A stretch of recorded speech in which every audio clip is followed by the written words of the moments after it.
Looking good. What's shaking? Oh, tired. Oh, we're doing okay. Oh, let's throw on a new hat. What do you say? What do you say? What do you say? We'll throw on one of this. We'll throw this sweet looking hat right here on. We'll throw this one on today. Be a jackwagon a little bit. Oh, Bill Beckett, good evening. How are you? Hope everybody can hear me just fine. Will S., how are you? Oh, very good.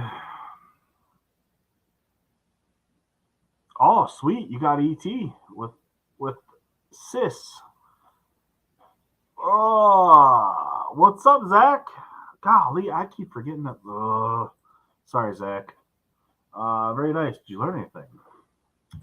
Good evening, AgTech 45. How are you? Is spring sprung? That's my question.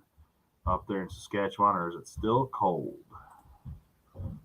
Just curious. Let's see. So yeah,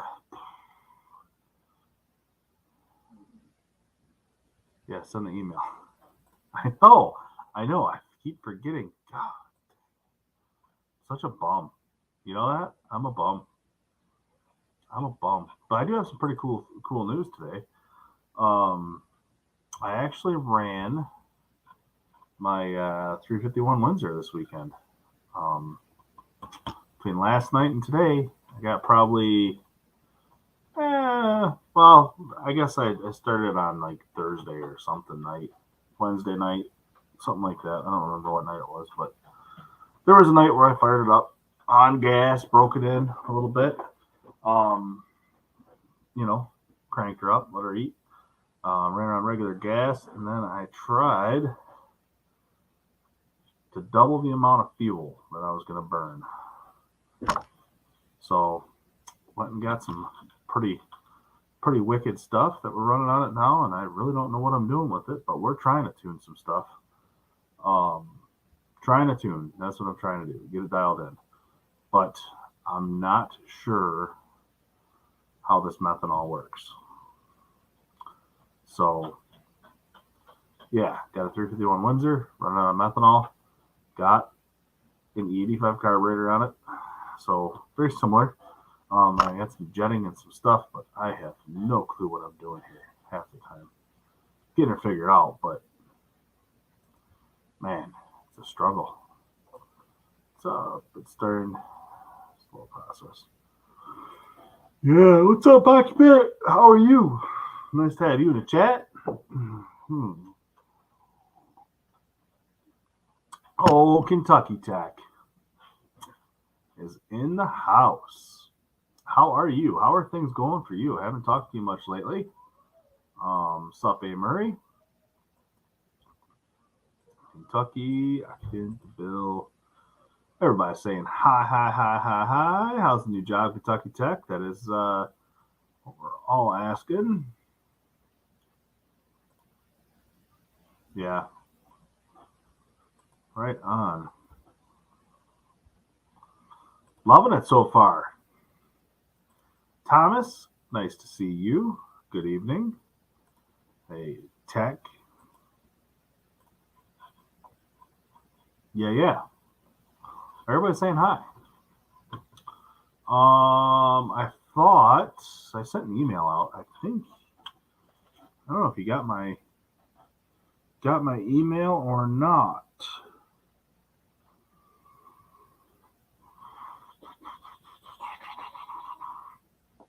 Yeah. So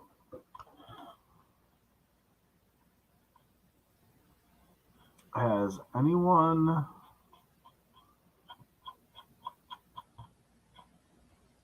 So what else is going on? I guess everybody's on here. At 13 in the chat, so they're a little light tonight, but not too bad. Now we've only got about 6 or 7 people that have commented. So there's that. What's been going on with me this week? I got a head gasket due on a 4455. That's moving along pretty well. Waiting on a turbo. Just got the injectors back late on Friday. And yeah, so those are still out right now. So I got to put injectors in it, put the exhaust manifold, intake manifold, turbo, out pipe, exhaust, everything, hood, everything back on. There's one hydraulic hose I got to replace on it. And then that job should be close to being done next week. That would be really nice, actually, to get that one sent up Monday or Tuesday if we get the turbo in. The turbo, who knows when that's coming in. So, let's see here. Are you keeping it? Oh, yeah, absolutely. Sweet. No emails. I know. Not really. He has Derby in the. Yeah. If you're ever there. How you doing, old time welder?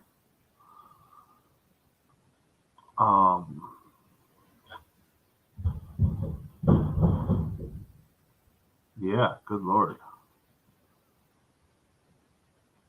Let's see. So there's that. There's also a Avant. Oh, I gotta pick up that alternator next week too. Oh, good lord. Alternator for an Avant that's got to be done. Then that can be put back together. I've got a wood chipper that I'm doing, putting auto feed on, installation of it. Deutz engine. That job's went to heck in a handbasket for sure. That's a Deutz, and it's just a stump grinder, and I don't know what the heck's going to happen with that deal. I've definitely got a just it's crazy. It's good though. It's good. Life is good. Put it that way. One mechanic. Nice to.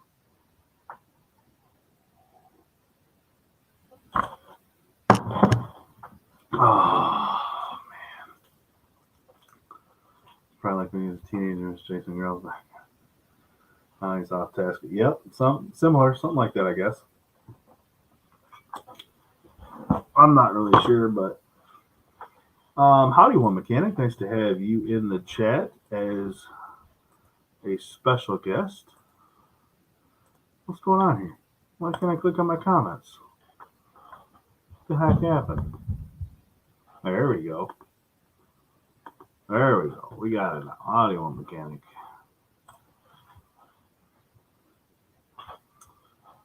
We need your help. It's getting bad.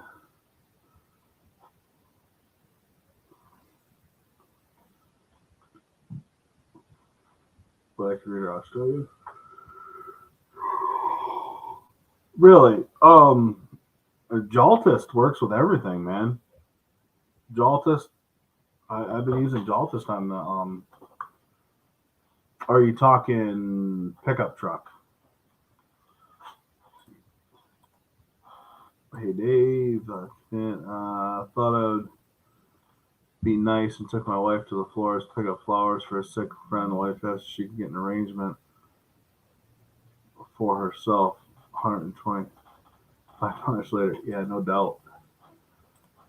It's still nice, though. Hello, Dave. Hello, mechanic. Howdy, Dave. How are you? Hello, Dave. Howdy, Dick. What's up, Bill and Zach? Old time Miller. I'm not sure I can offer the kind of help that he needs. Yeah. Thanks, Kentucky Tech. Appreciate that. I got can do it. Does come with Freightliners, but won't see the Pete. Really? Yeah, I'm using Jaltist is what by Kajali is what it's called. So it's pretty good. It hooks to everything I can see as far as over here. We'll find out more. We'll find out more someday too. So I guess I don't know. There's more in the works, I guess, as far as stuff coming down the pipeline. But so far, it's been pretty good and told me a lot. Put it that way. But that's been pretty good. Oh boy, we got Joshua. How are you? How's it going, brother? Man, why am I yawning so much? My eyes are all dried out.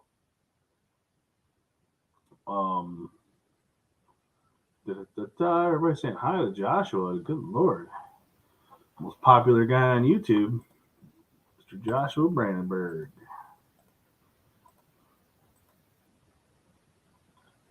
Yeah, looking good. What else we can talk about tonight? I was gonna see if I tried to get old Kentucky Tech on here last week. I thought I sent him an email. Haven't chatted with him. Let's see, I haven't seen any automotive guys in here. Does anybody know anything about methanol on gas engines? Throw that out there. If they do, hit me up on Instagram. Could always use some advice, especially right now. Trying to get some stuff tuned in and dialed in. I'm having a little. It's kind of like a high-end flood out. That's what it is. It seems like, and I don't know if timing would cause that or if it would be maybe jet sizing even. I don't know. I'm kind of starting at square one. It idles great. Everything runs good there. You snap the throttle like to a quarter throttle, something like that. But once you get over quarter to half throttle, you start to. I don't even know if it bogs, but it kind of, yeah, almost seems like it's too much, too jetted, a little too fat. But we'll see. We will see. I'm gonna try some different stuff. Maybe Monday or Tuesday. I don't know when the bought some jets. So we'll see what happens. Maybe Monday night after work, I can do some playing with it. But we will see. So there's that. I don't know. What do you guys want to talk about?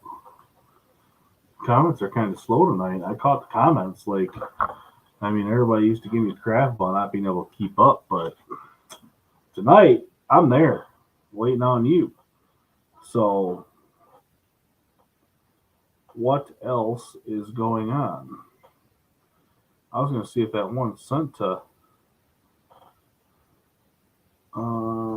him, but I don't know. So this I sent. Nope. Sent. Nope. Oh, maybe it's this one I sent. Nope. Sent.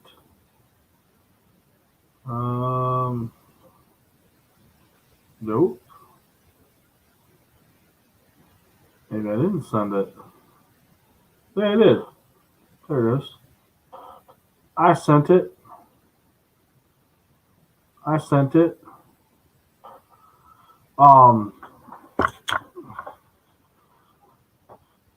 need more cat work. What do you mean cat work? What type of cats? I got a Perca pillar sitting there right now.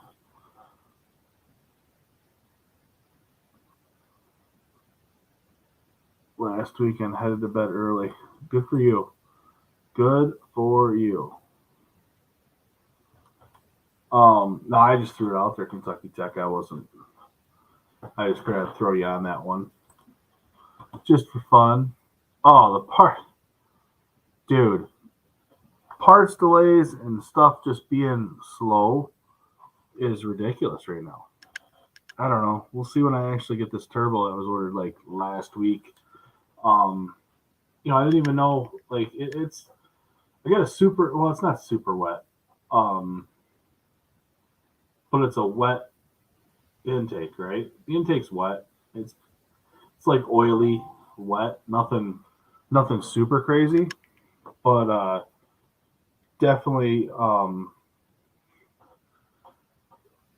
a little bit of wetness to it. So I called the customer and they said, "Yep, we're going to go ahead and change the turbo."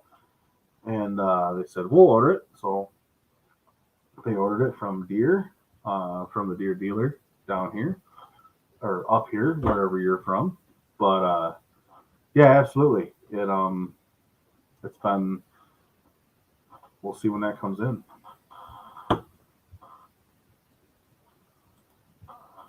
Yeah.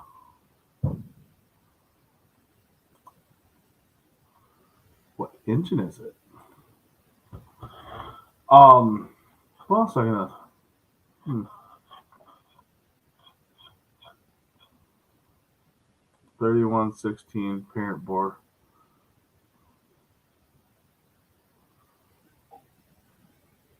Parent bore standard, but has a hole. Ooh. So you're looking for a like repair sleeve. Yeah. International HV with comments because of a crappy radiator. Coolant in the trans. They flushed it. Failed for. Oh my gosh. It's horrible. So if I find a 13.5, pull a set of injectors out and sell them on the old market, open market. Is that what you're saying, Ag Tech? Highest bidder. So buy a tractor with a 13.5 in it, and just get the injectors out of it, and then sell them. Oh, let's see what do we got here. Finally got my CT 761 back from the rebuild. Oh, dude, yeah, I had the same thing. Same thing happened. It took months to get that back. I had my drill that is my 14.4 drill. That one is gonna. It needs to go in. It's not good. But yeah, it's not good at all. But we'll see how long that takes. I'll give it to him on Friday. Yeah, it's real rough. Yeah, that's the funny part is nobody understands that it's nothing we can do about the parts. Nothing we can do about the parts. Like it's tough, you know. We'll see what happens here. But RG's RG Farms and Repair. I sent him an email. We'll see if I can get him. If we can get it worked out where he can get on the computer and logged in here, and we will try to see what we can do. For sure. Cab controllers. ARG. Yes. Would you? You would be like a drug. Yeah, I know. That's what I mean. You know, if I had some 13.5 injectors, I could be like, yo, got some over here. Come on, I'll sell you the hard parts. Oh, how funny would that be? But in all reality, that's what I was kind of telling Mike Jones. You know, he said he had a whole bunch of parts for Detroit's and Freightliners and all sorts of good stuff that he had in this repair shop that he doesn't need anymore. I'm like, dude, you should get on eBay and sell that stuff. Like that is, you have a small gold mine sitting right there in just parts. If you could get out there what you had, you get some fair market value for it right now. Or find one guy that's willing to do it, you know. I don't know how much stuff he has, but I know he had some stuff. Diesel Dude, Kentucky, how are you? How's that new truck, Diesel Dude? I know you got a new truck. How is it? You liking it?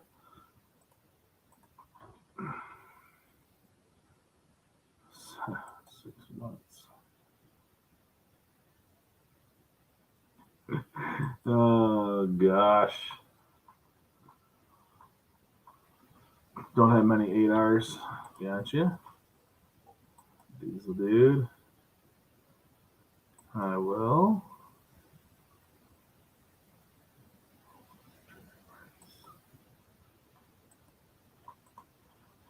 Come on now. What's going on with that? Why doesn't that work?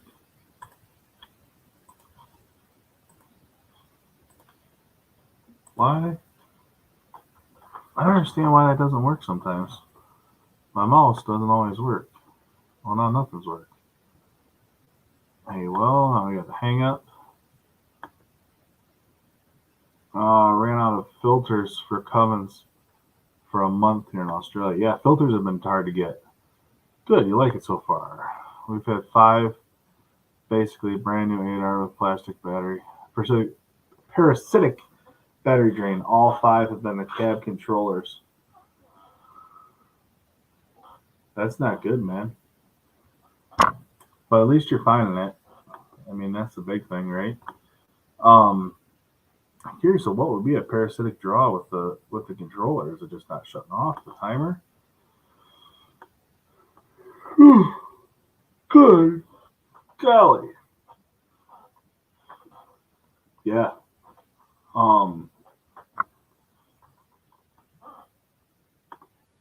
Yeah, I know. I ordered so I got a 4455 AgTech sitting in the shop. Got a head gasket job to do on it. I pulled it in on Monday. Actually, I pulled it on Sunday last week. And it was like, so I pulled it on Sunday. Monday, started working on it, got the head off. Broke one bolt on the manifold, yada, yada, all that good stuff. And I ordered the oil filter on Monday. It just showed up yesterday. They called me and said, hey, your filter's in. What? An oil filter for a 4455? Or an oil filter, right? John Deere oil filter. That's nothing. That's nothing. I should be able to buy that from Tires 4 months out. Oh my gosh. We have, I can see you. Are you ready to come on? Just give me a thumbs up if you are, because I can't hear you. All right, we'll add you in. Here he is. The prettiest man on YouTube. Yeah, I don't know about that. Well, I didn't say you were pretty. I just said you were the prettiest man. Oh, that'll work. So it's not a true compliment. You can actually hear me and everything? I can definitely hear you. I don't think we're getting any backbeat or anything. My volume's cranked up like crazy. But I got to figure out how I can see the comments. I have no idea, to tell you the truth. If I pull them up like this, I think you can see them, right? Actually, I think I just figured it out. That's good. I'm horrible at this, like Zoom meetings and this kind of stuff. But you'll be fine. I'm sure you'll be fine. I mean, if you can figure out how to do what you do every day, this is nothing, right? Yeah. I figured common sense out a long time ago, and I think that's all you really need, right? So. Well, some days common sense will get you quite a ways, but you know, I think you're a little beyond that. During the pandemic, you know, right? Like at the beginning, when everything was like Zoom meetings and stuff, like I was so lost, and I had this meeting for signing up a farm for a carbon program, you know, and it's like this top brass with Corteva, like the top of the line, and they sent me a link like you did, and here I'm on this Zoom thing for like 45 minutes with these guys, and I can see them the whole time, and after 45 minutes they're like, hey, you know, you don't have your camera on. Like they couldn't see me the entire time through the whole meeting, and I'm like, well, how do I turn that on? So they're telling me to, you know, hit this button, hit that button. It's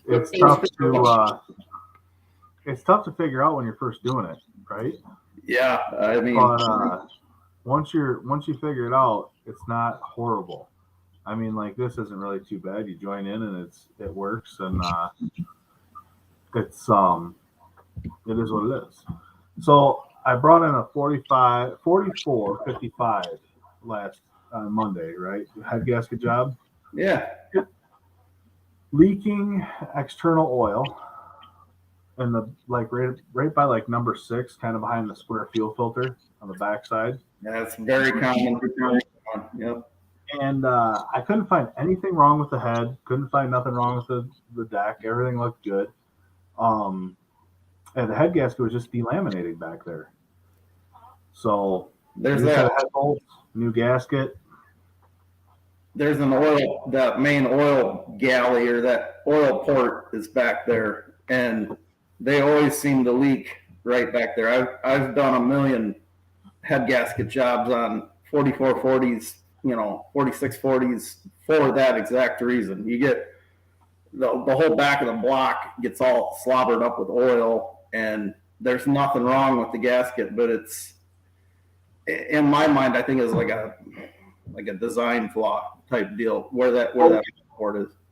When I pulled it apart, I could see there was like flaking between the steel gasket and where the what do you want to call it, that layer of actual head gasket material, the soft compression style stuff was starting to flake off. It was kind of hard Yeah. and flaky on the back, but nothing was like, there was no holes, no lines, no nothing. It just like was, who knows, right? So you said head bolt. It's pretty rare on those for them to blow a head gasket on on a coolant port. You know what I mean? Like Yeah, it's normally an oil leak or something major. Like yeah, shit's coming apart, or yeah, yeah, exactly. And the way Deere did those tractors, all the different head bolt changes they made to them, it's insane. You look in like the service manual, and depending on how new of a service manual you had, there may have been the 180s or the 180 specials, or the ones with the bolt with the washer, or the one with the flange bolt. And then half the time they've made changes since the book to where when you go to Deere, they're like, oh no, this is a totally different head bolt. Some are torque to yield, some, if the washer, let me think about this. If the washer, yeah, I know you can reuse that. The bolts I got were 75, 95, and then 100, then another 90 degrees. That's what it was.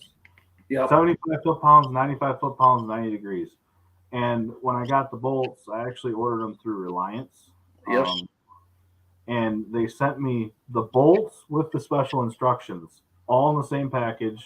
Like, hey, these are the bolts. This is the torque spec. Please do not ignore all Deere all Deere specifications. These bolts require this torque. Yeah, it's like 6 pages of paper, and you got to keep flipping through to figure out what your bolt head looks like. I did a 4440 once, and I was going off of my tech manual, which was a Deere manual, and I torqued them all, and then I get done, and I read in the head gasket pack with all those papers, and I'm like, I just totally torqued this thing completely wrong. So I backed them all back out and started over. But you're breaking up just a little bit. Am I? Can you hear me now? Kind of. I don't know if it's me or you. You're kind of locked up. I can hear you fine. I can see you fine. It did it once before. It might be on my end too. I don't know. My screen's been doing funky stuff lately, where I click on a comment and then it doesn't really want to click on the comment. So I don't know what the heck's going on, but whatever. Internet. Now you're moving fine. Now you're perfect. Yeah, I can hear and see you just fine. Right on. Well, I don't know it might be my, I don't even know. Let me see what my internet says I'm at full capacity, so we should be okay. I don't know. Anyway, so yeah, I got that cooking. I'm static like. Have you guys ever done a line board before in the field? I have not line board anything. Yeah, me either. I'm all set with that. There's guys that do that, and they do a great job at it. That's one of them things. You're either a machinist or a mechanic. Like I don't think I'm not saying there aren't guys that can do it all, but I'm not that guy. You know. It's when I was at the dealership, we used to have another branch had 3 line bore guys. So I'd get a loader in or whatever, and I'd split it, get it split apart, and I'd stack it so they could get on it, and everything would be clean, spotless, and they could roll in and do all the holes that I need to have done in one day, sometimes 2, but they'd roll it. They're like, and they would get me in like, because sometimes you'd have to get in a list, where it's like, and trying to get it scheduled and all that stuff. And it's like, hey, I'm splitting this machine today. So not tomorrow, but the next day. If you can be here to line bore it, that'd be great. Pins and bushings are sitting right here, so you can measure it, bore it, and be done, right?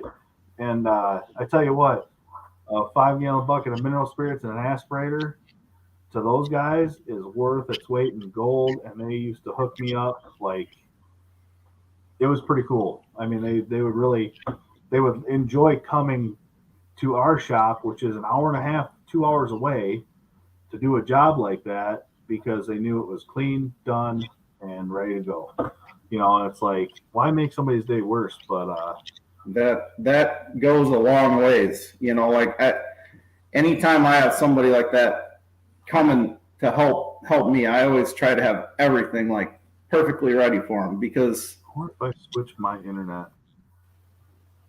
I wonder if it's my internet. Yeah, I can hear you all good. Something here. Let me try something. I just tried something different. We'll see if this is better. Here, Ag Tech, give me a comment. Can you hear me good? You're looking good. Are you there? Yeah. Okay. I'm still here. I just changed. I just went to a different internet source, so we'll see. I was just going through the comments here. Yeah, static like, line bore, Ag Tech. Thanks for watching. Thanks for supporting me. It's tough to keep up with your videos. I've been slacking lately. Today I watched probably 10 videos on carburetors. I got my 351 Windsor. I got it running end of middle of last week, I guess, Wednesday or something. I fired it up, broke it in, ran her for half hour, 45 minutes at $2,000, let her eat. Open header, sticking straight up. Yeah. Freaking loud as, oh my God. Good oil pressure, everything's good. And then I'm like, okay, I have this, I got an E85 carburetor, right? Because I'm like, I want to try E85. Yep. It's supposed to run cooler and all this stuff, right? Well, E85, I don't know if you've priced it lately, but you know how much E85 is right now? Have you priced corn lately? I know, but yeah. It's like it was $74 for 5 gallons. Are you serious? I swear to God, a 5-gallon pail of E85 is $74. I mean, shit, you might as well buy corn at that price. So you're gonna put a regular carb back on it now? I don't know. Well, I mean, in all reality, you can't. Let's see, a 5-gallon bucket. No, seed corn's cheaper than that. Okay, you can buy, a 5-gallon bucket of seed corn, $74. No, you're talking. It'd probably be $150. So just buy a moonshine still and just make it. So I decided E85 and is ethanol, which is close to methanol, right? So methanol is $50 for 5 gallons. And I'm like, well, it's a similar thing, so we're going to try running this thing on methanol, right? Yeah. Everything that ethanol should be, methanol should be. They should be very similar as far as fuel rates. So I'm like, okay. So I bought 10 gallons of methanol. Between last night I ran 5 gallons of methanol through this thing, trying to get it tuned, trying to figure out what's going on. I'm still getting a little. It's like it chokes itself out at wide open throttle. Oh, Like I don't even know. So the air bleeds that are on the top of the carb, the 4 ports on the top, yep. like you hit wide open throttle, fuel starts shooting out of them air bleeds where it's supposed to be sucking in. I'm like, I don't even know what's going on. So it is fuel. It's not like a ignition cutout situation or anything. It full No, throttle. it's fuel. It's all definitely fuel. It's not ignition at all. Because I mean, you fire it right back up and idle. It idles perfect. But as soon as you get over 3/4 throttle, she starts to like over fuel. It seems like. So So is that a Holly or what kind of carb? it's a Holly 4412, so it's a 2 barrel. I think 2 barrel 4412. But it's supposed to be some circle track XP Holly that's not like no choke plate on it, no Mm-hmm. no vacuum anything on it, so you can't even. My vacuum advance is hooked to the manifold. Timing way different. When it came to Hollies back in the day, like I'll be honest, I hated Hollies. Like you got all the fuel bowl levels, to set and changing the jets and stuff. Like my first Fox body Mustang, I had a Holly on it, and I could never get that thing tuned right. And then I switched to a Edelbrock or a Carter, pretty much the same thing, and Yeah. those things are just so much easier to tune. You buy that little kit with the springs and the metering rods and the jets, and you change out the springs and the rods, and you take it for a ride and see if it's better or not, and come back. But I went to EFI, and whenever I was drag racing with Fox bodies, I always had the 302s with the fuel injection and whatnot. So I kind of gave up on carburetors a long time ago. I haven't touched a carb in a long time. It runs clean and crisp, but and last night I had it running. I ran all 5 gallons through it pretty much consistently, other than shutting it off for a few minutes and trying to adjust float level, and I changed my power valve Yep. for one time. So I drank. So other than that, it ran for probably hour and a half in total, like with a few 5-minute breaks where I was trying to have my air idle screws, everything all dialed in. It's idling perfect. You wind her up, and I was trying to get it to warm up. After all that time, I think I hit 140, my coolant temp. I thought you weren't going to run coolant in it. And well, I'm still breaking. I broke it in on Wednesday, so I got an electric water pump and electric fan on the radiator. So I'm still running it, and then for probably half of that time, I never even turned the water pump on. I left it off to try to get heat in it to see what would happen. And at the end of it, I was at 130, 140 on head temperature, as all my heads were after running 5 gallons of fuel through it. Like, revving I mean, I was. Mm-hmm. I think the neighbors actually down the road, they're probably half mile down the road. My mom said she got a weird message from the neighbors saying, "Hey, is Tom out there trying to get you to come out to the truck or what?" Yep. Like the old man trying to rev the engine to tell you to come out there or what? Half the time I was just wide open, and it's open header straight up, and I can't not wear ear protection. Like, it's mandatory next to this thing. It's crisp and. So you say it's a Windsor? Yeah, 351. I had a 351 Windsor that I put in. So when I was in high school, I had an 85 Mercury Capri RS, and that's a very rare car. I've never found another one, and I wish I wouldn't have sold the thing. I sold it in high school, but it. So it's the same as a Fox body Mustang, but it was the Mercury version. So They have like flared fenders, and the hatchback's different. And an RS is even more rare. Oh wow! So I had an RS, and I found this thing in high school, and it had been in a barn. Somebody blew a head gasket. They tore the motor apart, and they never put it back together. And the thing was like mint. I bought it dirt cheap.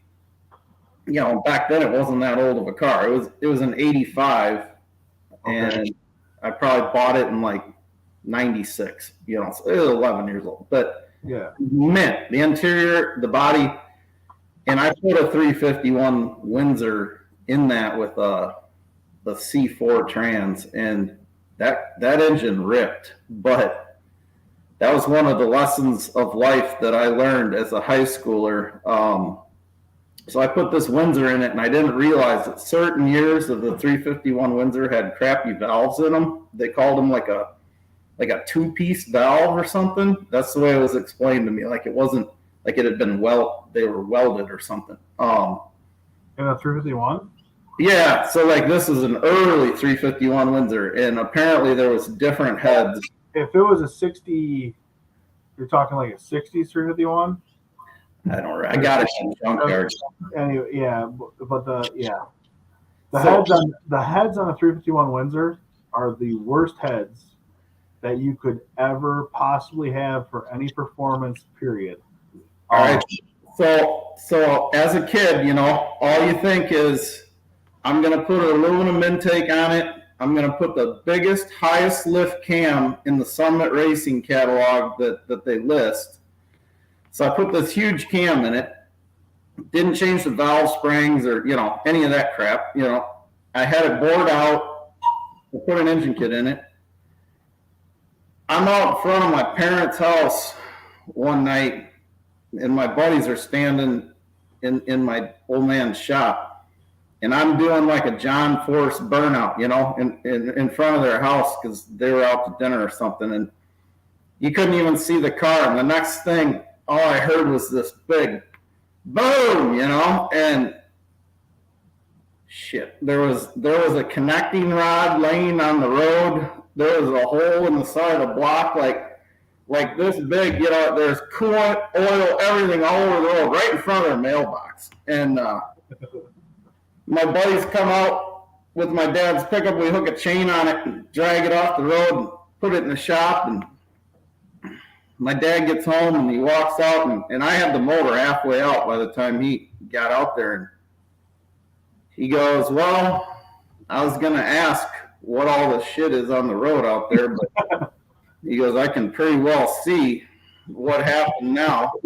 And he goes, you ready to ride the big yellow bus back to school again tomorrow? You know, and it was an expensive lesson. You know, after that, I started paying attention to how I built an engine, you know. But, well, that's kind of the thing. Like this one here, I found some original cast iron world product heads, which are awesome. Yep.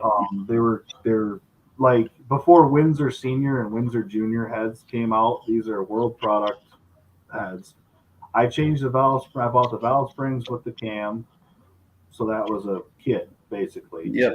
Now I know I got everything good to go. And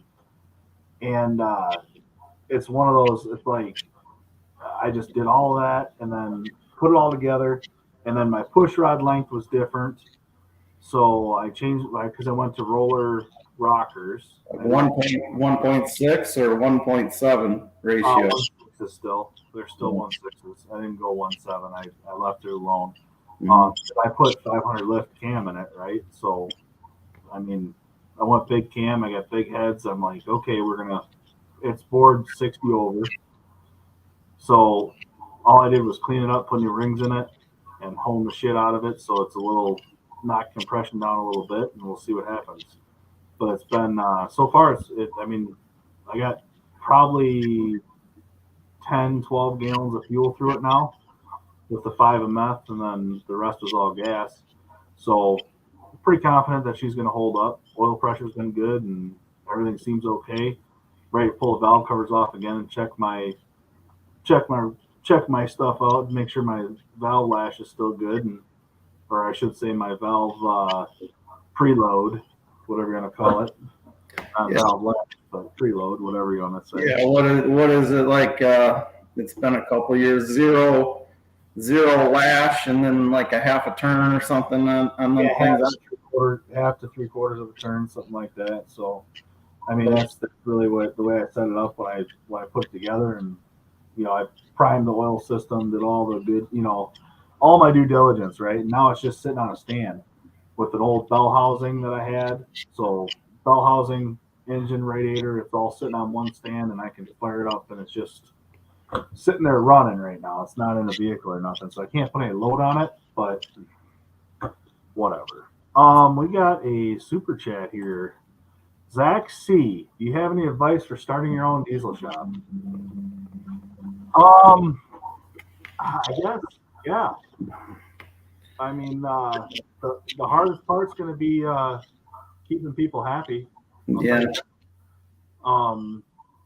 But go for it if you got the experience, you got the knowledge, you feel comfortable enough taking on jobs and dealing with customers and billing people for what is a fair price.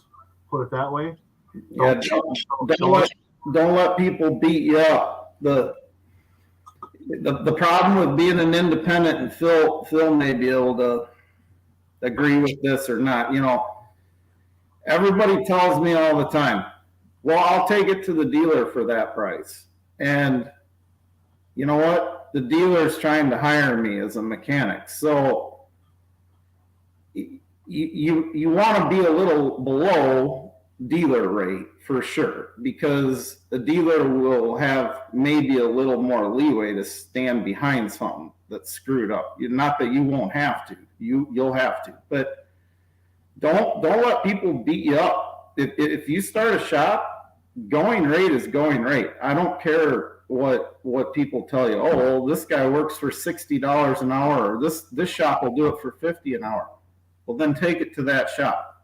That's what I tell people. You got to pay your bills, and you got to have a fair rate to make a living. So people definitely try to bag you down on what they want to pay you. Yeah, don't be afraid to charge. That's the biggest thing. Is like, that's like this. So that a couple of years from 2011, going to school, updated to it. Gotcha.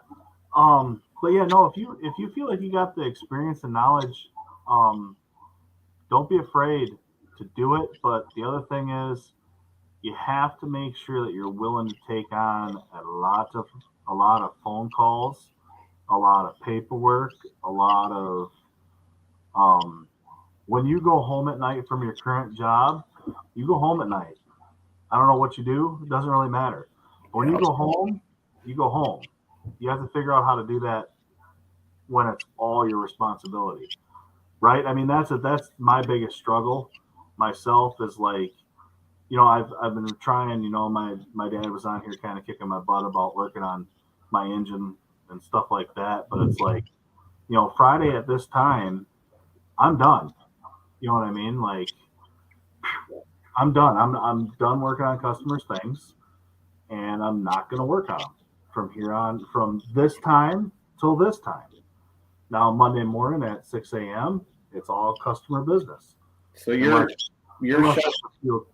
few tools that I have to pick up, or something silly, but Phil, your shop's not in your yard at your house, right?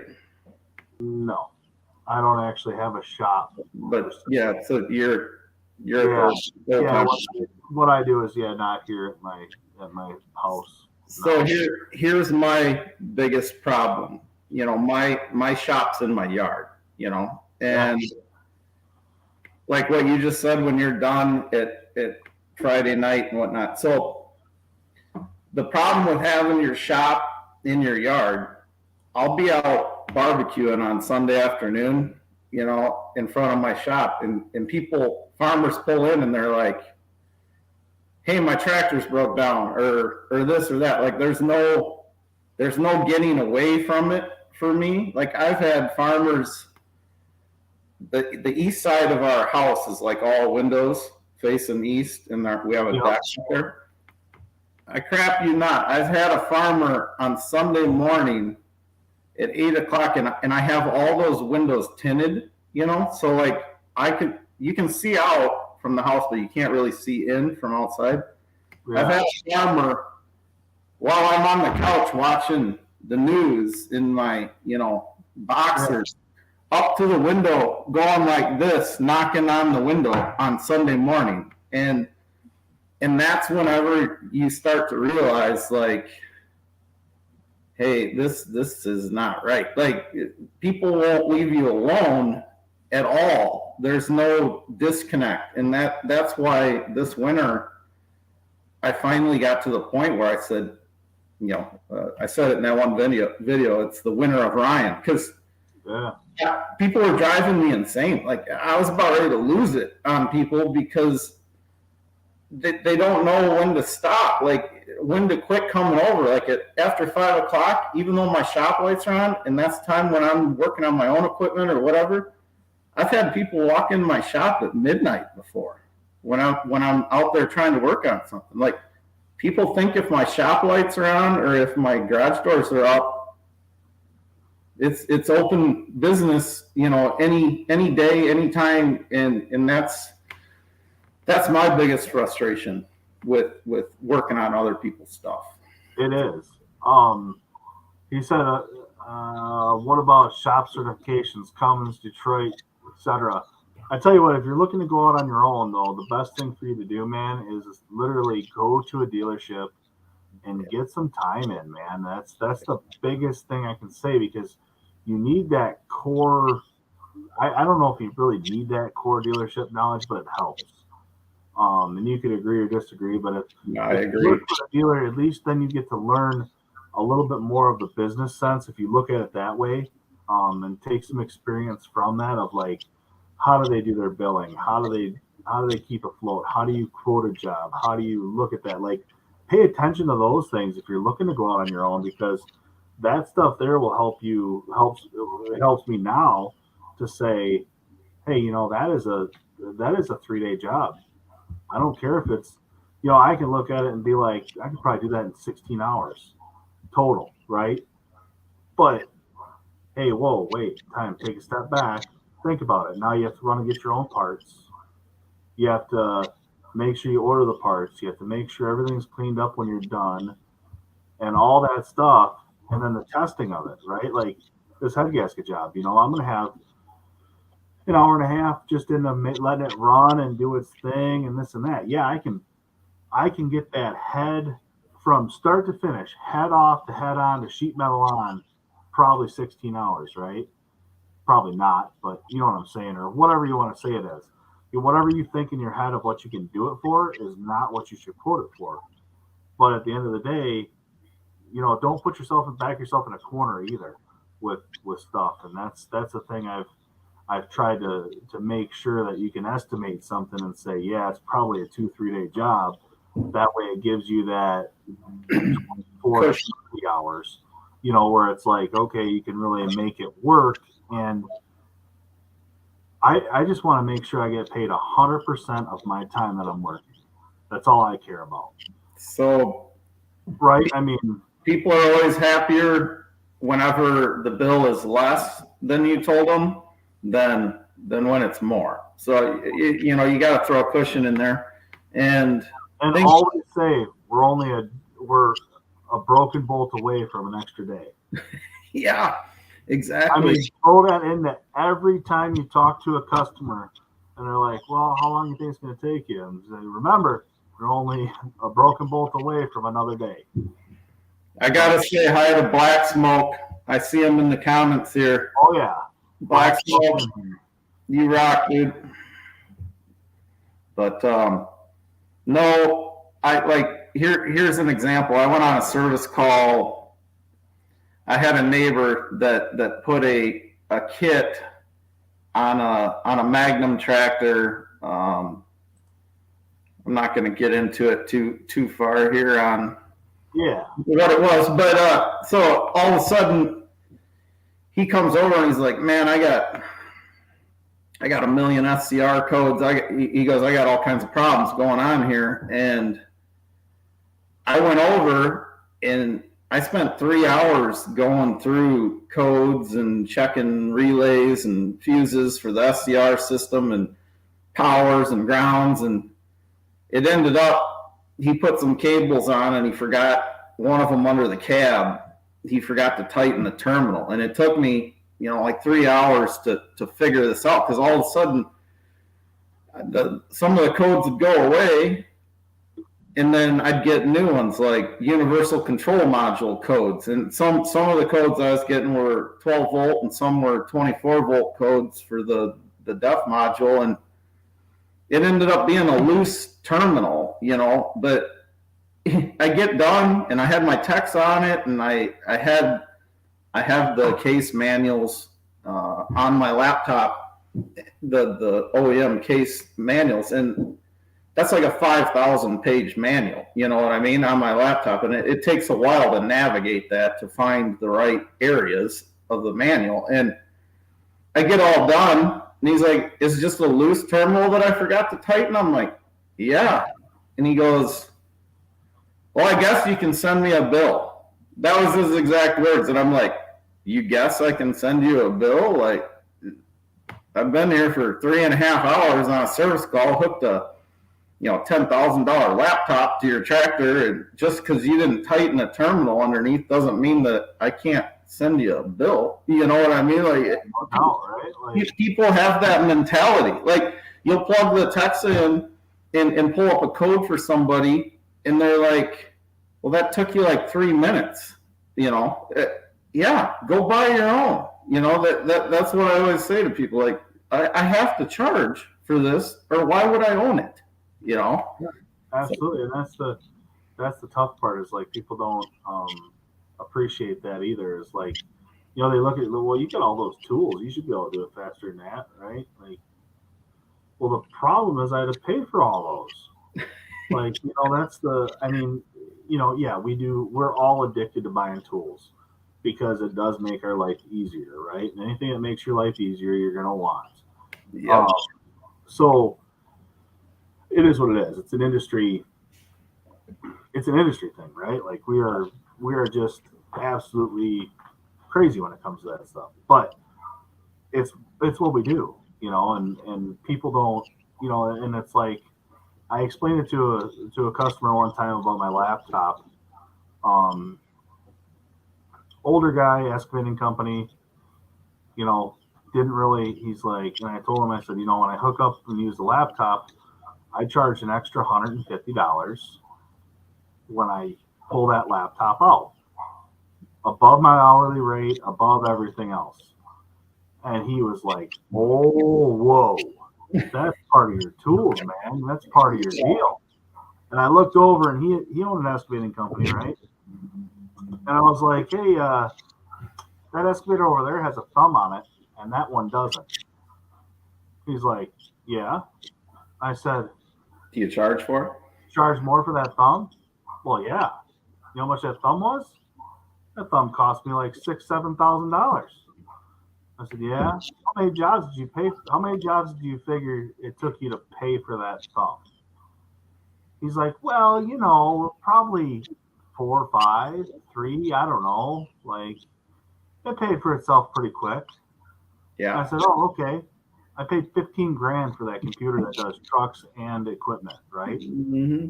And it's $2,000 a year extra. Every year, it's $2,000 a year. And he's like, I said, so what you're telling me is, if I pull out that laptop on one of your pieces of equipment, I could charge you $3,000 to $5,000 for it, and you'd be okay with that? Because that's what you did with your thumb, right? 3, 4 jobs, 5 jobs later, you're done.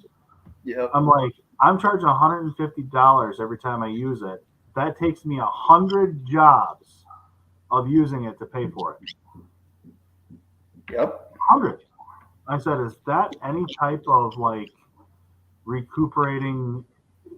Like, how, like that? I think that's the fairest. That's how I feel is fair to recuperate my cost, right? And so I've been doing it. I mean, when I use it, I throw $150 out there, and does it actually? Do I see it really in my bank account? No, because the bills come in faster. You know what I mean? It's paid for, so it's like, yeah, okay, it's extra, but it's like, golly, man, that was expensive. So this diesel dude Kentucky here or whatever Yeah, says I don't charge any extra for my laptop. So how do you justify it? Do you just consider that no different than a set of wrenches or something? I'm just curious how you justify the cost of it if you don't charge a fee and maybe it's something he's built into his. into Maybe the it's something rate. he builds in. You know, I don't know. Because like any Case IH or John Deere dealers around here, if they have to hook up a laptop or whatnot, there's an immediate fee for that. Yeah, and he says it's all figured at his rate. Oh, gotcha. Zach charges 100, but needs to go up. Yeah, I mean, it's if it's something you can figure in yourself, but I figure rather than trying to justify that to everybody or not, I don't know. I keep my rate where it's at, and I'm like, hey, if I have to use that, it's $150, and then It's a slippery slope because I work on a lot of tractors that like boxcar magnums. I work on a ton of them, or like the head gasket job you're doing there. yeah, There's no diagnostic port on that thing. Like, so in my mind, it's not really fair for me to increase to throw that in my rate. and I don't know if it's and that might be part of it too. Is like I'm working on a lot of stuff that doesn't always require it. So, I mean, it is what it is. So I just try to. I figure if I can use that laptop 100 times and it pays for itself, I feel like that's where I feel comfortable as a person myself. Like I kind of Yeah. okay, cool. I paid 15 grand for it. It cost me 2 grand a year. Eventually, after I get my 100 done, hopefully I'll be able to use it. And right now, that's probably not really even. I'm not close, and it's been a year. I So I was might be 3 years out on paying for it. I was my year came up I think this month and I did not renew. Um, Not that I can't, but I'm not exactly like you. I'm farming a lot of the year and I don't use that thing very often. When I need it, I need it. Like working on township plow trucks and semis, but it's not like I work on other people's stuff every day. And all my tractors and my combine, yeah, my Texa will work on them, but most 3/4 of the stuff on the ag end, you can do a lot of it through the touch screen. Yeah, like doing diagnostics and stuff. The Texa, you can do things with that you can't on the touch screen. But the 2 grand a year, I'm looking at it right now like I've only used the tech support a couple times, and it's not like I can't call them and re-up it here, but I updated all my software right up to the date before I didn't pay for the next. Yeah. So I got all the way up to the latest software, and I'm like, the way I look at it is I'm not going to pay the 2 grand a year for my situation. And if I need an update to work on something, I'm sure I can call them and pay for getting updated, to the nearest level. So absolutely, and it's tough because it is a decision you have to make, and it's personal preference too, right? Like I mean, it's all different situations, and for me, I don't know if like I've used tech support a few times. So far it's been good, I guess. I mean, depends. Truck side, you're great. yeah, Truck side is wonderful. Equipment side, they got some work to do. They don't nearly have the resources that we need on equipment. I $5. I was disappointed on that because when they sold it to me, they told me that they were doing massive upgrades on the knowledge base of the ag and construction, and stay tuned, a bunch is coming. Well, you type in like Case IH tractors on knowledge base or something, and there's like one manual there of one part of a manual, and they never changed anything. So I called one day, and they had one of their tech guys call me back, and he ended up being an ag mechanic. He's retired from ag mechanic, but he was like my age, or our age.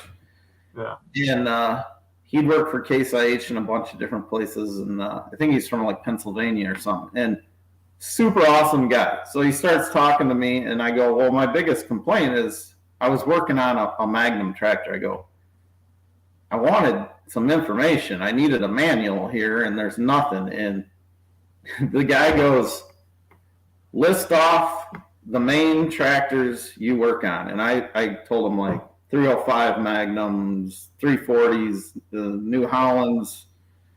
And all of a sudden, this dude starts putting them in on my laptop, the full case manuals. Like, Yeah. So on the side of my Texas, like I have a screen of all these OEM manuals that he, team viewed and put in there. They have access to them. I just don't think they can give them out as freely. And I think a lot of that might be the Right to Repair Act too coming down the pipeline. Yes, I'm curious to see what that's going to change here. Like as well as I do, they're not going to let people, change software and things like that. Like they'd be opening up a huge can of worms there. But that's kind of what we were talking about last weekend. Is like even as a dealer, you can't change parameters. You can change like even as a dealer technician. I don't care what level of access you have through Deere. The only person that can change actual programming is Deere themselves. They can send you the software with changed programming, and you can update it and flash it, but you're not. I don't see a manufacturer ever giving you access to change something with emissions that they're responsible for. That's just not happening. So not even that. So here's a really good example. I bought, this was probably in like 2011. I bought a 335 Magnum tractor, and it was only a year or two old. And at the dealer, when I bought it, I had just went out in their lot and looked at it. And, I didn't take it down the road or anything. I started it up, walked around it. It maybe had 1,000 hours or something. But they told me it had a 30-mile-an-hour trans in it, okay? My farms are spread out. I'm probably, from my house to my farthest away farms, probably 45 to 50-minute drive on a tractor. So a 30-mile-an-hour trans, it makes a big difference.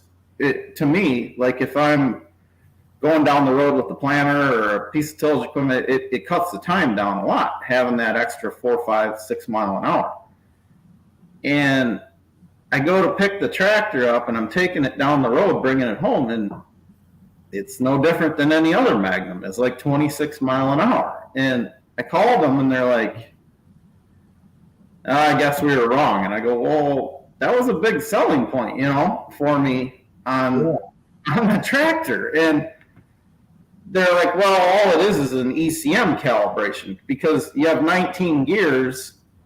So when you shift into 19th, if it's not a 30-mile-an-hour trans, it just idles down. You know what I'm saying? So you're full scale. It's like cruise. You shift into 19th, and it just idles down to where you can't even hardly hear the engine, and you're still going 26. And I go, well, then come out here and reprogram it.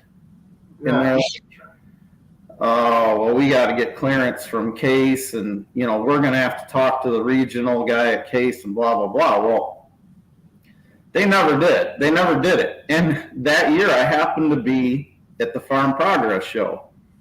And I go into the case, tent or area, and here's the big wigs of case. And the guys standing by the quad tracks and whatnot, I said, hey, I got a question for you. You guys are tractor engineers? And the one goes, yeah, I'm the, whatever. head scrotum of whatever, and I go, I bought a tractor, and I named the dealership, and I go, it's supposed to have a 30-mile-an-hour trans in it, and they said you guys have to authorize calibrating it because it doesn't.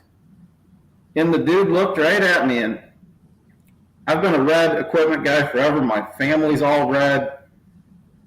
This guy looks at me, this big wig from Case, and goes, you don't need to go 30 miles an hour. And I said, really? I go, I just spent, $100 on a tractor that had a 30-mile-an-hour trans, and it doesn't, and you can change that, but you're telling me I don't need to go 30 miles an hour. And he goes, no, you don't need to. And that was it. They never changed it. So nuts. My 340 out here in the yard, that has a 30-mile-an-hour trans in it. The New Holland 360 does not. It has 19th gear, but it idles down. So like with the right to repair, if I had the right to do that, I could just plug in there and go, bingo, 30-mile-an-hour trans on the New Holland. So yeah. you have to have the supporting. So they say you have to have a suspended front axle, and you have to have integrated trailer braking, which in the United States, no implements have that. That's all European stuff, so that's irrelevant to me. But I get the suspended front axle, because if you're cranking along at 30 miles an hour and you hit some potholes, yeah, it may take you for a ride. Whereas the suspended axle will kind of, dampen that. But I just thought that was a crock of crap that even in my instance, my situation, they wouldn't take care of it, That's kind of crazy. Have you ever been in a JCB fast track? No, but my God, dude, my cousin had these guys spread sewer lime two falls ago, and I was combining in an adjoining field. Like they had hauled all the sewer lime in, and it was all piled up, and I see these spreaders, upright vertical beater spreaders coming down the road with these yellow tractors, and I'm like, what in the hell? I called my guy running my cart on the radio. I go, dude, look at these tractors coming down, US 30 here. I go, they look like they're going like 60 miles an hour. And he calls me back. He's like, what kind of tractor is that? And it was those. Like, what do they do? Like 45, 50 miles an hour? 45 miles an hour. That's insane. Like, if you, with the 30-mile-an-hour trans in my Magnum, like I have to watch the box lids on my planter going down the road because they'll fly off, and that's at 30 or 31 miles an hour. I can only imagine 45. They're insane. They're fast. They're insane. They're actually pretty nice, to be honest with you. I mean, other than JCB and all that stuff and yada yada, whatever. But as far as like they used to run a Cummins engine. Yep. And they have an IVT trans in them. AGCO transmission. Okay. Do you have a dealer network for JCB around you? I can't think of anywhere near me. I used to work at a dealer for them. Okay. I actually went to. Oh, where did I go? I had to go to Missouri on a field call, like a town called Princeton, Missouri. Like you hit Des Moines, and then you head south. I drove an FL70 out there from Michigan, to go work on one, and these guys are spreading manure with them, and anyway, they do 45 miles an hour, and they have coil spring front ends. It's coil springs with they actually have hydraulic cylinders that act as shocks, with Yep. accumulators and whatnot. And when you're in a low gear, those accumulators will lock up, so you have a solid front suspension. Not so springy. Yeah. Yep. When you're driving in the field, it's not crazy. Mhm. But when you're on the road, it gives you full travel. But they also have a lot of guys. There's a lot sold in Michigan actually, the dairy farms, and they are phenomenal for cutting hay, big fields cutting hay, because they have a front 3-point, so you can put a mower on the front and then have a bat wing off the sides. Yep. You can cut. They were telling me you could cut 400 acres in a day with one. See, I'm in the land of big power around here, you know. You know what I'm saying? Like, it's hauling. Yeah. Yep. Because that you're moving, but I mean they are kind of cool. I'm not gonna lie. For speed, it's nuts. And they're So making them 350 horse. really, they have that much horse. Okay. Yeah, they're making them probably close to your 330, like your 335, probably similar to that size. But they are trailer brakes. They have a harness in the back for, they have all the bells and whistles for that. Well, if they were putting a Cummins in them, were they putting the 9-liter Cummins in them, the same that's in like a 305 Maggie? I believe so. Well, there you go. Yeah, it'd be the same. They're basically very similar. It's a European-based tractor, so I mean, anymore, it's it is what it is. Because Fendt is the only one that was kind of competing with them on that stuff too over there. Man, those are expensive tractors. Those Fendts. The JCBs aren't much cheaper. I'll tell you that. They're expensive. Because isn't the Challenger or what is it, the Klaus in the Fendt the same thing? I don't know what's what anymore as far as that goes. Like, the Fendt and the I don't remember. I've seen both of them like in the tractor house, and they both look the same. They look like the same tractors. Costs and Fendt are different. Zach is saying from over there. Oh, they are? Okay. They're different. 65 kilometers in a JCB. So whatever that is in miles an hour. So it's got to be 45 probably. 45 or so.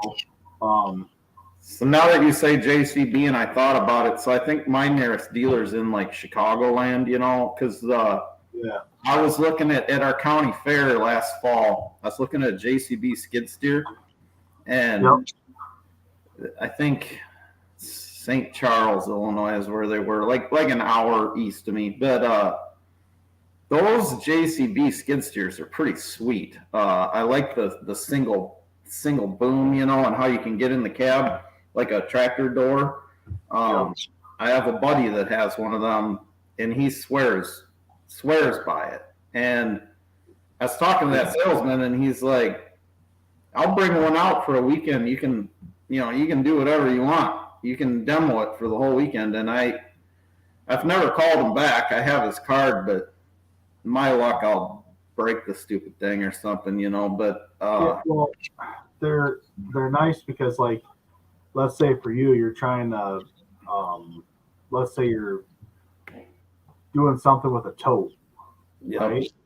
You can pick that tote up and have it gravity feeding into something else, and you can get out of that JCB skid steer,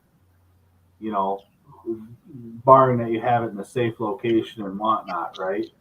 Not have to try to lift the boom up and climb under it or under or around the boom. You can get out safely all the time.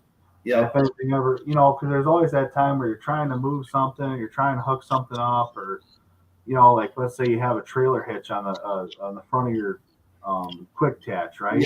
And you're like, I'm going to go out there and lock the pintle hitch down so that way I can move it and it doesn't pop off. Whatever you want to do, you can get out, have it up a little bit, what is it, 1 foot off the ground to get in the ball of a trailer or whatever the plate would be, where you can't open the door, you can't get out, and then you just open the side door, hop out, lock it down, get back in, and you're gone. And now they have the one that's called a teleskid, where it extends out. Yeah, I think my buddy's is that one. He's got the tracks on it and everything. I mean, this is a killer skid steer. They're really nice. That's what I looked at the fair. It had that telescoping boom, and I have one of those tree shear attachments. It's like a hydraulic scissor. Yep. That would be sweet for that thing. To where I could lift way up and take them higher limbs off on the fence lines. I was looking at that going, that would come in handy. Something you could use, right? Yeah. But they've been doing that slide boom and that single boom for a long time. All their load alls. Yeah. Their SkyTrack load all, whatever you want to call it. They've been pretty good here. I thought that AgTech. He said Challenger and Fendt are the same tractor. Bosch and Fendt are different. Challenger and Fendt are the same tractor. They might be.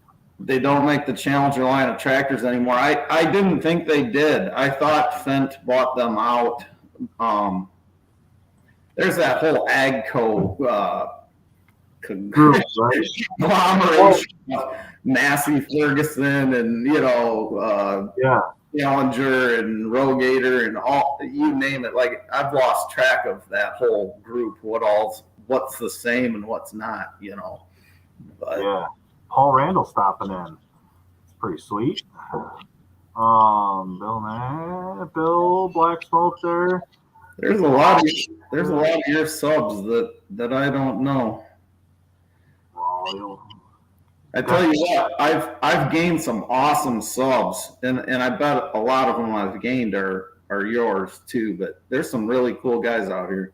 Dude, there is. It's a great community, and it's cool to be doing what you do. I mean, I'm happy that you started doing it, because it's like there's a lot that you have to offer, and it's like I don't always listen to I don't always watch the videos, but I try to listen to them in the background, if nothing else, because if you're doing if I'm doing a head gasket video, right, you're not going to watch me clean a head gasket. You're not going to watch me torque the bolts. You don't give a rat's. You know what, man? Honestly. But at the end of the day, if you listen to it and I say something that's like, oh yeah, check this out, I cleaned this out. Like when I was cleaning this, I found this little thing, right? You're going to stop, go back and that's what I do, at least. When I hear something like whatever, I'm like, oh, what do you say you just found? Like, what's that little nuance that I need to hear? You know what I mean? Because, I mean, watching a torque wrench, okay, whatever, right? Like, so I guess I'm a little different than that. And I said this, I've been busting videos out like mad here this week. I think I've done one like almost every day. And the last 2 videos, well, I've got one uploading tonight, but YouTube has been horrible for me the last couple nights. Like, it'll take 4 hours to upload, and half the time I just say, forget it and let it start all over again, but I've been kind of doing a little bit like watch Wes work. Do you ever watch that channel?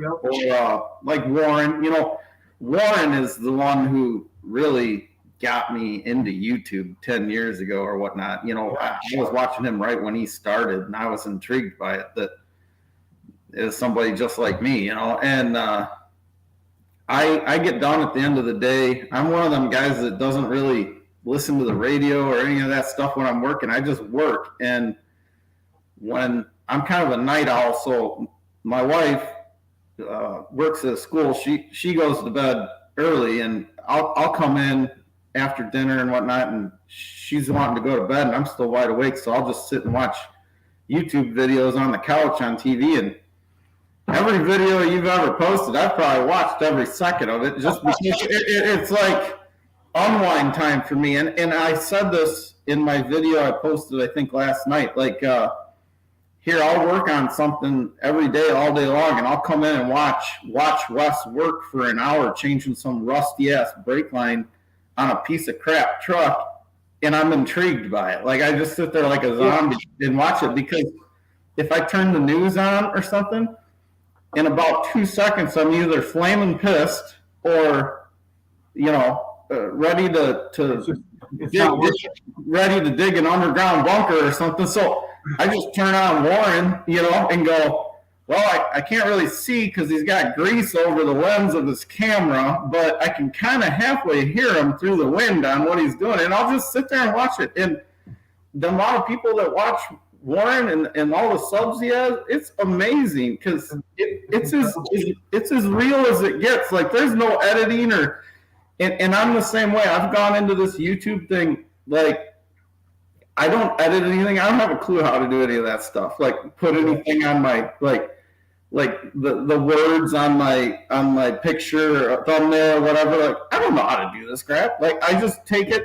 on my phone and I use that CapCut thing or whatever and put the clips together, and it is what it is. And it seems like the people that are following me and that are subbing, they like that. Like, they're like me. Like, they don't need me to put a bunch of crap and sound effects and all that. But it's one of those things where it's like, I might not. I don't know. I try to listen to stuff while I'm working, so that way at least I get.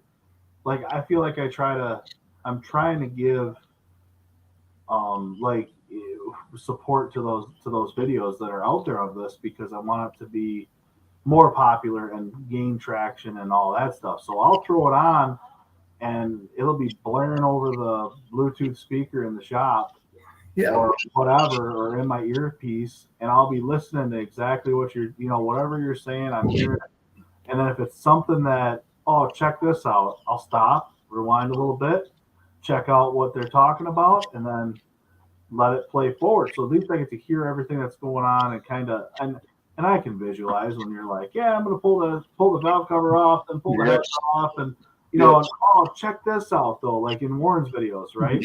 Yep. It's like, hey, look at this, or when you say something, look at this, and it's like, okay, I'm going to look at that because that's, where it triggers me to look. But at the same time, it's 100% viewed video for you. You know what I mean? Like, so that's how I try to make it work, and I kind of listen to it like a podcast, and that's what I try to do when I'm.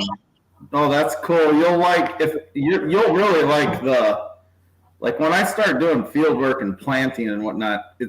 My videos are pretty much gonna be just me rambling, going across the field planting, and you can envision a dirt field with a tractor. So you're the type, the way that you're watching the videos, you'll like that, because what I'm saying is all the video is, So it's good to do that stuff, because it's like, but yet I still watch, like today I watched all those videos on carburetors and stuff, right? Like stupid, how this works, how that works, like jetting and this and that, and I'm trying to figure it all out in my head. Like, boom, mind's blown, right? Like, I know how a carburetor works, right? Like, I'm not a simpleton, right? But at the same time, it's like, I need to know those little things that this guy says that's the same as this guy. That's the difference between, oh, wait, jetting it for E85 versus jetting it for methanol versus jetting it for gas. And I need to know those. Like, I'm trying to connect all those dots with all these different people. And it's like, okay, I'm going to figure this out, but it's going to take time, effort, and you gotta take the average. You watch all the videos, and I do this all the time too. If I'm lost, I go on YouTube, I type it in. Like, who doesn't do this? Anybody that's a mechanic that says they don't ever use YouTube or anything for help, you're lying. Like, seriously, you're straight up full of crap. But you have to take, like, say 3 of them and take the average of what everybody said, and then make your own diagnosis on what you think is right. But there's always somebody out there that has the right answer, and that's half the reason why I started, because of you And all these guys that I follow, like I learn stuff on YouTube, and whatever I know, I'm more than willing to pass on to anybody. Like, for sure. There's so many mechanics that I'm sure you've dealt with over the years, and I have too, but they don't want to give you information. Like they're afraid that you're gonna like take over their world or their business or something. And it's like, if I've ever had a problem and I see someone struggling, I'm like, hey, here, do it this way. Like this, I've been there. I've been down this struggle bus. Like I'm always willing to help people. It's just the people out there that don't want to help anyone. I got no use for them. It's tough to deal with those types of people. We both have. Everybody has dealt with those people that don't want to share, don't want to, like, they think, and really what it boils down to is they have an inferiority complex, right? Like they feel like they're inferior to people already. And a lot of the times it happens to people that are getting closer and beyond our age right now, right? I mean, you hit I think the people that were in their 50s, if we look back to when we were dealing with those people, they were probably in their 50s, late 40s, early 50s, right? And when we were coming into it, though, I think the other problem is the industry was changing so fast that they were having a hard time keeping up. So they didn't want to give out any information that would make them feel less, so you wouldn't have the advantage, because the wage gap closed up pretty darn quick. So I have a really good example of that back in that day. Black Smoke, see you later. Nice seeing you. Anyway, yeah, in ag tech, certified wrench, right? Yep, Certified Wrench Podcast. Certified Wrench Podcast. Anyway, so when I was in college, so when I grew up, so I'm a fifth generation farmer in my family, and my grandpa tells me that it's probably more than that, but when I was a kid, we had pretty much all Alice Chalmers tractors. I cut my teeth on the 70 series Alice tractors. We had a 4440 John Deere that my dad bought new, that he still has the year I was born, 79. And, but we had probably three 7060s, couple 7030s, and, some case four-wheel drives like 4690s, 4890s. I'm really surprised that being an old Alice Chalmers guy, you haven't brought out the word brown belly yet. Oh man, you notice what color? You notice what color my Mr. Big Toolbox is, don't you? Alice Chalmers orange, baby. Like I know where my roots are. Like I loved Alice Chalmers tractors. I still do. Those tractors were made for a mechanic. They were made to be worked on. But when I was in college, there was this old Alice mechanic that had always worked on my family's tractors, the Alice tractors. Like he was an independent like me and you now, but he worked at an Alice dealer for years and years. And when I went to college, to community college diesel program, you have to do projects. Like most of the guys in my class were farm kids.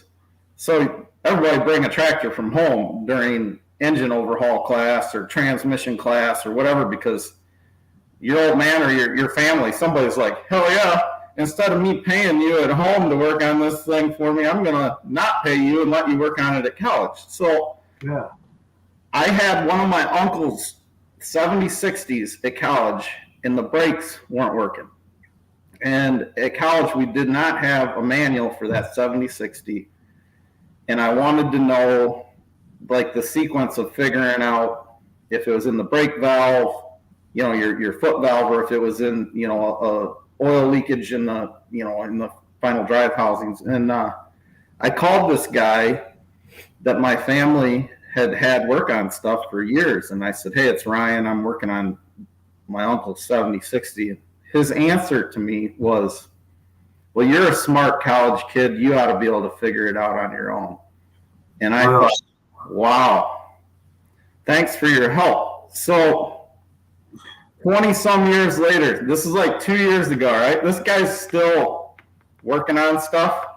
Yeah. And he's so far behind the times, it's not even funny. But my neighbor comes over and he has a 2366 Case IH combine, all right? And he says, "Hey Ryan, I got so-and-so over here working on the combine," which is this old boy that, pretty much told me to get screwed 20 some years ago. He goes, and he's having a hard time. He can't get the fan speed to change. He goes, "Can you run over and take a look and try to help him out?" And I'm like, I was in the middle of something, but I go, "Oh, karma's a bitch." Even if it's 20 years later, I go, "I'll be right over." So I pull in there with my service truck, all right? And this guy's up in the cab, like tearing the whole console apart where the rocker switch is. And I get out of my truck and I grab two 15/16 wrenches out of my toolbox. And I start walking towards the combine. And this mechanic goes, "It's not down there by the cleaning fan hub. It's an electrical problem." And I go, "Hey, why don't you just go ahead and start putting that console back together right now?" And he just kind of looks at me. Well, whenever a 2388, 2366, whatever, whenever they sit over the whole winter, that cleaning fan, it's like a jack screw, it's like a threaded rod for that shiv to speed up. And it's like a GM window motor that turns a little sprocket that turns. Well, what happens is those jam nuts, they get, if the fan was on the highest speed or whatever, they get stuck up against the pulley, and then that motor can't turn it. I've seen it 1,000 times. I walk up with two 15/16 wrenches, crack the jam nut loose and back it off a little bit, and I go, "Hey, turn the key, hit the separator switch, and hit the fan button for me." And I hear him up there go, "Son of a bitch," Yeah. And I start walking back to my truck. I don't say nothing else, I just start walking back to my truck, throw the wrenches in the drawer, and I shut it. And he goes, "Well, I'm used to like the 14 series international combines, the old ones. I'm not used to these newer ones." And he's telling me a 2366 is a newer one. It's like a 1999 or something, I look at him and I go, "Well, I hate to tell you this, but a 1460 has the exact same fan as this." I go, "In all these years, I thought you knew it all." And his face just turned bright red. And I got in my truck and I drove away. And that was a free service call. I gave it to my neighbor for free, just to rub it in that guy's face, like. It's tough because you never know, and that's what I've always been a big proponent of sharing information, is because it's like, man, you never know when you need something. There's times where I need help. Everybody needs help, and if you're not the guy that's going to help somebody else, it's not going to come back to you either, and like you said, you can damn near, it is what it is. I mean, people are their own worst enemies some days. People suck. I mean, truly, people suck. I've met some really awesome guys on YouTube here, and honestly, it's kind of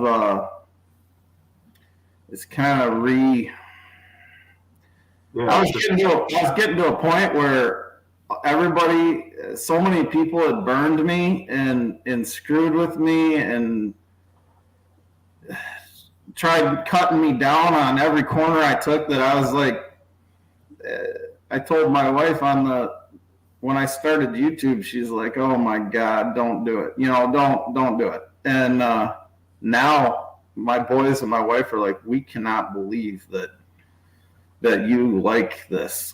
Like, I'm not a people person. Like, just to see me on this live stream right now is kind of shocking myself. But it's you get burned so many times by so many people and get cut down. Like, whether you're a mechanic or a farmer or whatever, there's always somebody that's a better mechanic than you. There's somebody that wants to tell you you don't know crap about crap, and there's always a farmer that wants to tell you your equipment's crap or you don't know how to farm or, oh, you farm 1,000 acres. That's a cute little farm you got there. You grow tomatoes or potatoes or what? I farm 20,000. It doesn't matter in life, in my mind, what you do or how big it is or whatnot. If you take pride in it and you're good at it, in my mind, you're all good. It's all mine.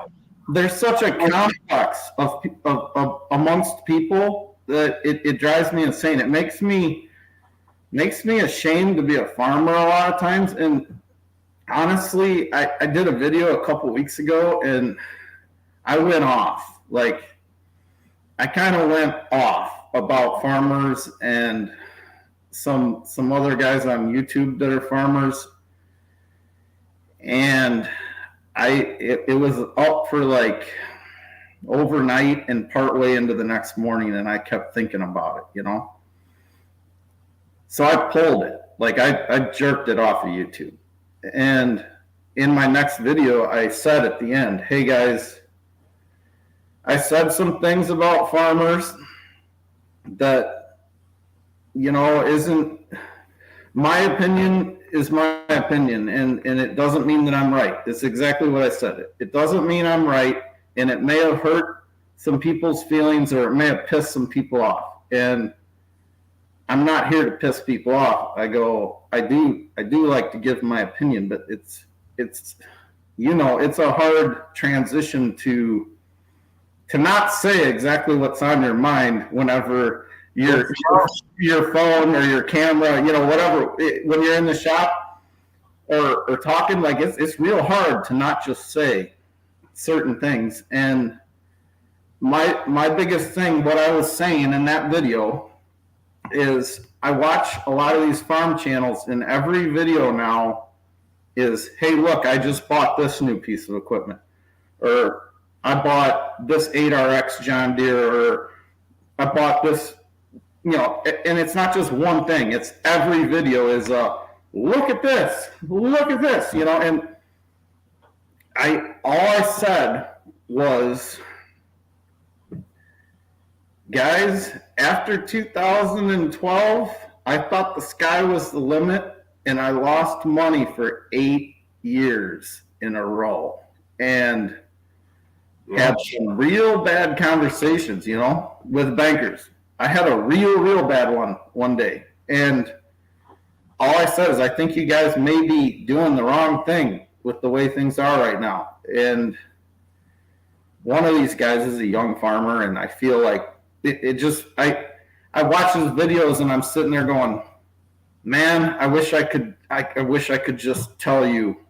I wish I could just show you what can happen. You know what I mean? Like it goes from every day going out and buying something new to, holy crap, how am I going to pay for this thing? It's feast and famine.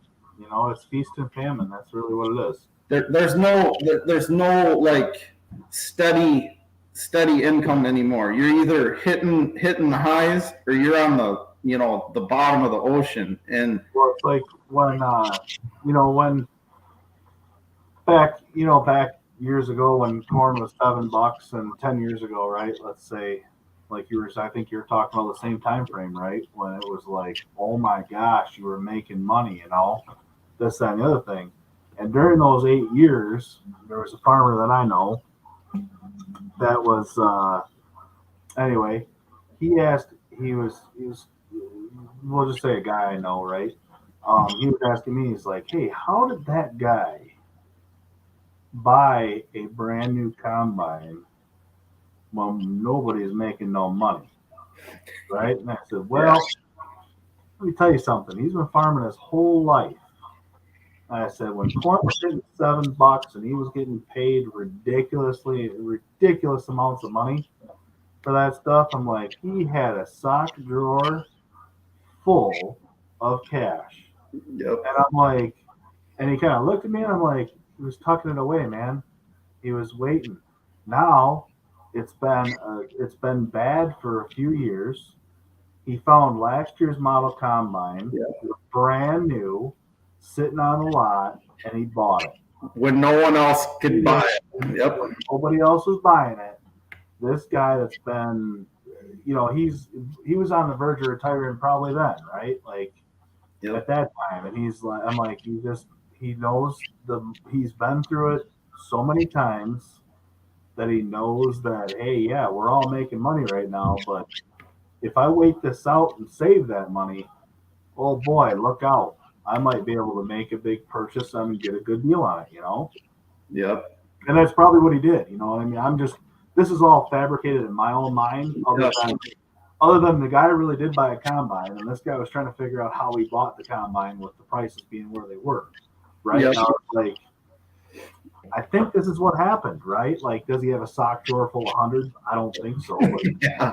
you know what I mean? Like, but what I was getting at was, you have to prepare for those times, right? Like you're saying, prepare when the prices are good and you got a bumper crop. You got to make sure you take care of yourself, because 2-3 years down the road, you might have poor prices and a poor crop, and So, right? Ag Tech here obviously watched that video. I appreciate that, Ag Tech. Yeah. So here, are my lights up here blinding you guys? They're kind of bright. Hold on one second. Oh boy. Is that better at all? It's about the same, but it don't matter. It's a whole lot dimmer in here. It's like candlelight now on my end, but it's crazy what these cameras do with the lights and whatnot.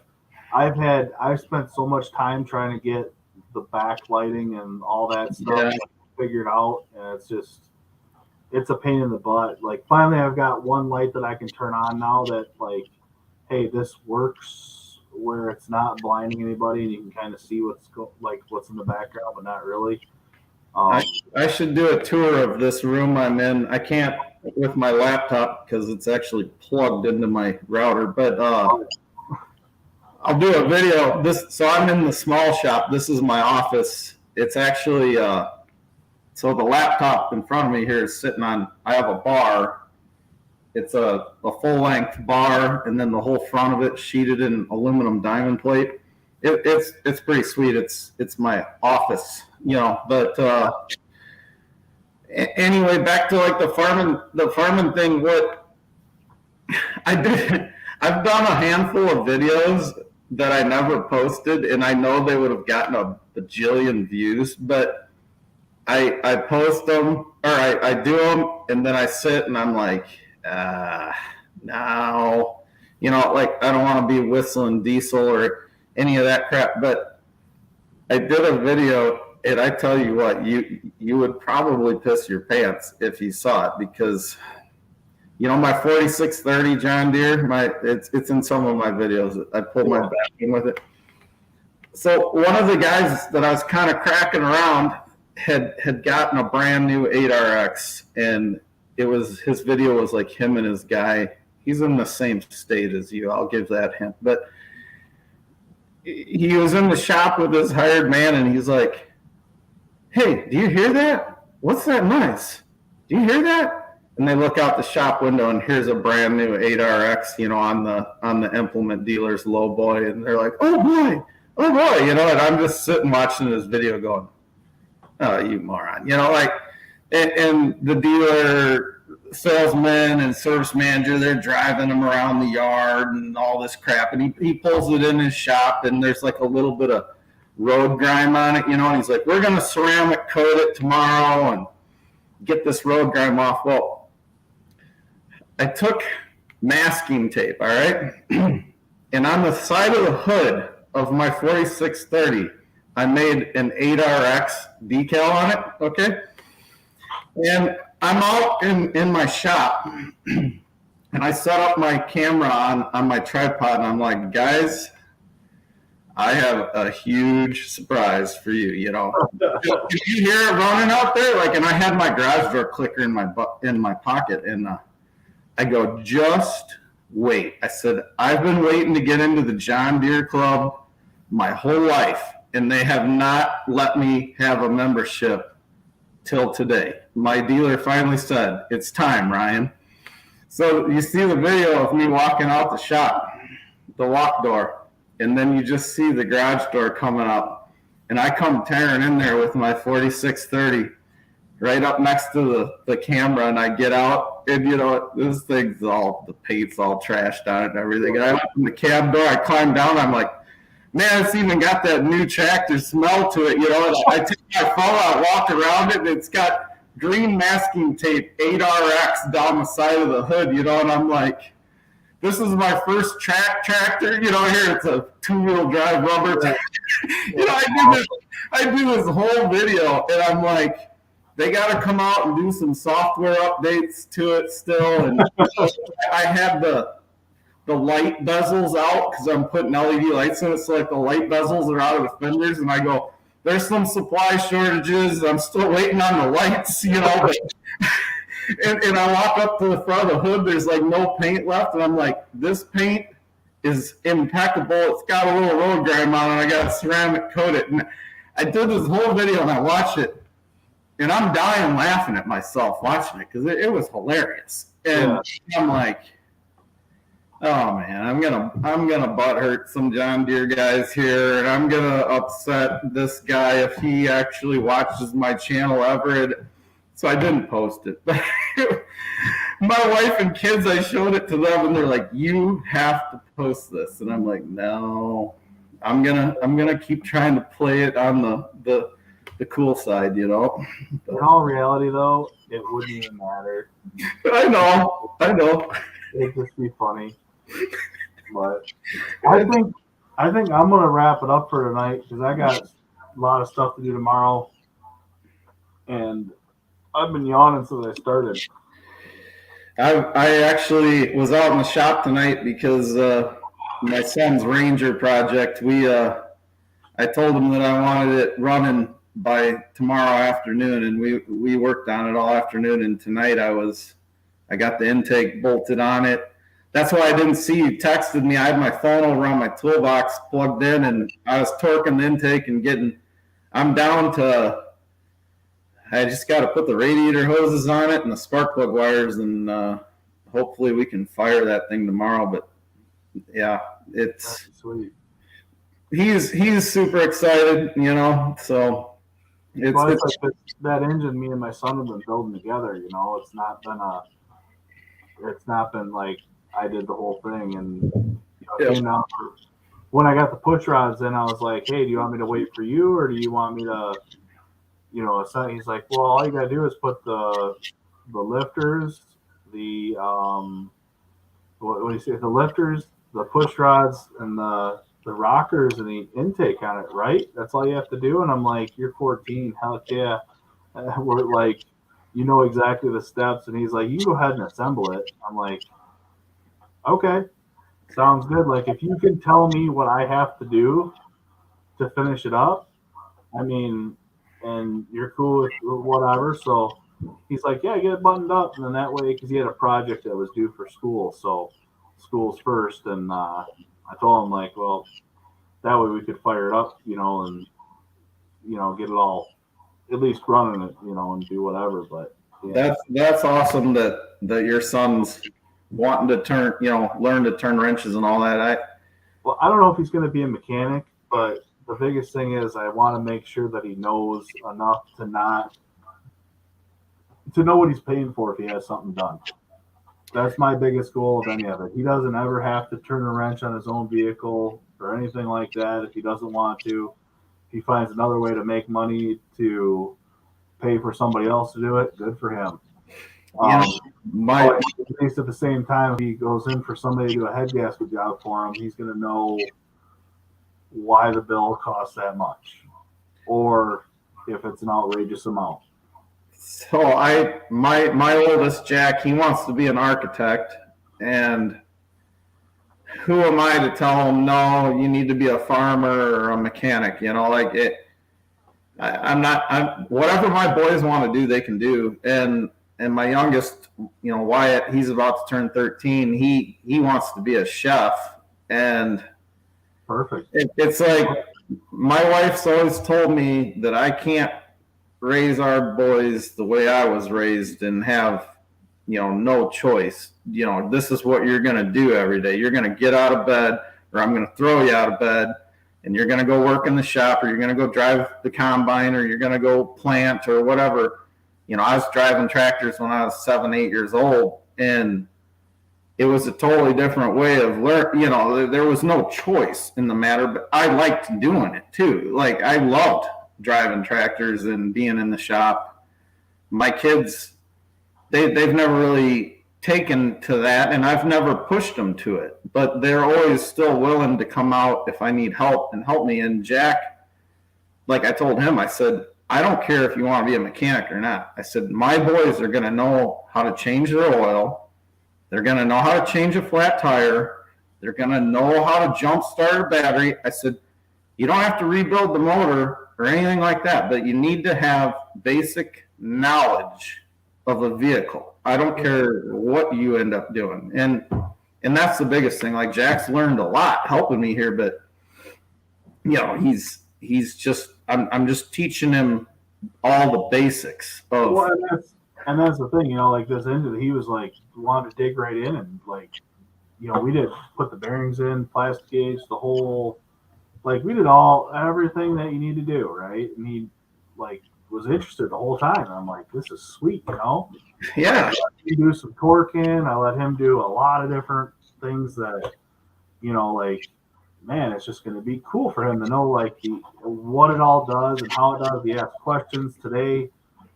I had the hardest time explaining. I have an electric water pump and electric fan on that engine stand, right? And I was wiring in a relay, 4 of them each, right? Like, so yep. The fan and the water pump are all on relays. Yep. I had the hardest time explaining why and how a relay is necessary and what it does. And I'm like, duh, it's like little power drives big power. And I'm like, it's kind of like a lever, like a short pry bar that you're putting out a long pry bar. And I'm like, I'm trying to figure out how do I make a relay make sense? And he's kind of grasping it, but not really. And it's like, that's kind of a hard one that's hard to explain. A relay, a solenoid, any of that. And like, then he got into the normally open, normally closed wires. About those in the back, and I'm like, oh my god, I don't even know where to start with this. We're going into a new realm here, and then going to CAN bus with him. Yeah, well, and then finally I explained so the normally closed and normally open. I'm like, so let's say you have a red light that means go and a green light that says go and a red light that says stop, right? And you have these 2 wires coming out here. When you flick the switch one way, this light comes on and this light goes off. And then when you flick the switch the other way, this light comes on and this light goes off. I'm like, that's kind of what those 2 wires are doing. And He's like, you send no power to turn the one light on? Exactly. Yep. I'm like, I don't know how to explain, but it's those questions that make me excited, because it's like, he's thinking about it. Yeah, he's thinking.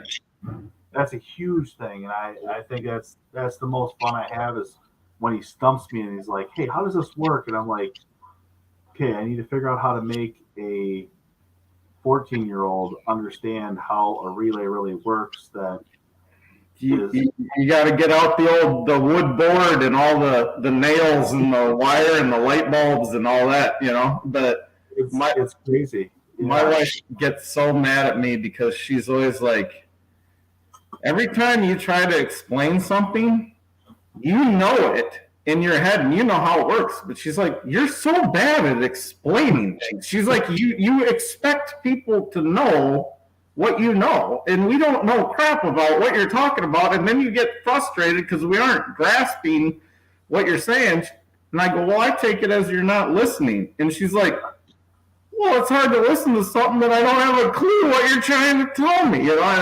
I'm not a good teacher, I guess. Yeah, it's tough, but it's cool at the same time. He's asking questions like, why is that and this? And I'm like, well, I don't like trying to, and I think I got it through to him that you're using small power to drive big power, but at the same time, it's like, man, I don't know how to, like, I was trying to teach him how the contacts or like, the switch contacts will burn out, the switch will get hot, like everything.